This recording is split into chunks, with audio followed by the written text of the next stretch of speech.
कि आपकी सरकार में यानी पिछले 70 वर्षों में जितना शोषण दलितों का, जितना पिछड़ों का हुआ है, शायद ही किसी का हुआ।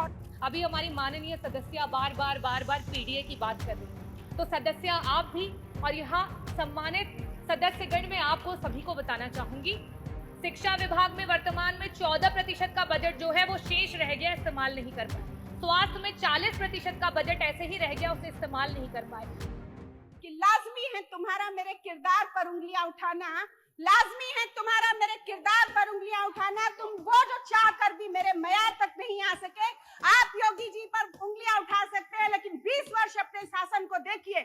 माननीय सभापति महोदय, इनको पीडीए की याद आती है, क्योंकि आपको पीडीए इसलिए याद आ रहा है कि आपकी सरकार में यानी पिछले 70 वर्षों में जितना शोषण दलितों का, जितना पिछड़ों का हुआ है, शायद ही किसी का हुआ। और आज भी मैं भारतीय जनता पार्टी की सरकार से आती हूँ और एक ऐसे समाज से आती हूँ जिसे 70 वर्ष आपके लोगों ने प्रतिनिधित्व नहीं दिया, भारतीय जनता पार्टी ने दिया है। मैं उस वर्गवंशी समाज से आती हूँ, इसलिए दर्द समझती हूँ लोगों का।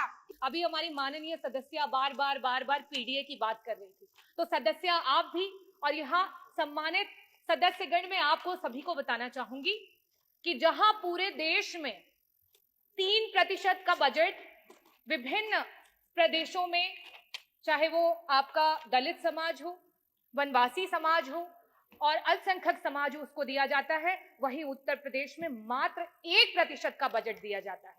और उस 1% के बजट में भी आपका 30% का बजट ऐसा धरा का धरा ही रह जाता है, विभाग उसको इस्तेमाल ही नहीं कर पाता है।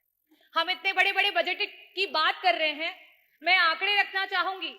शिक्षा विभाग में वर्तमान में 14% का बजट जो है वो शेष रह गया, इस्तेमाल नहीं कर पाए।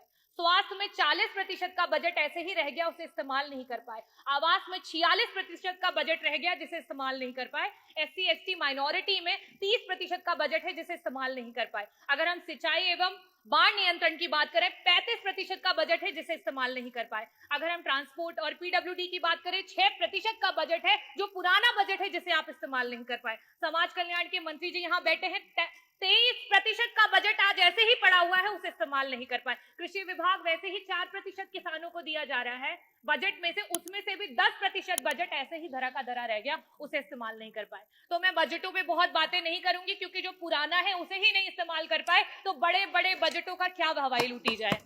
मैं बात करना चाहूंगी अपने देश की एकता की, क्योंकि जिस समय यहां अंग्रेजी की बात हुई, उस समय उर्दू के बारे में बहुत बड़ी बड़ी बातें की गई। उर्दू में जो लोग बोलते हैं उनको कुछ शब्दों से नवाजा गया। हमारे देश में उर्दू को बड़े ही लगाव से देखा जाता है।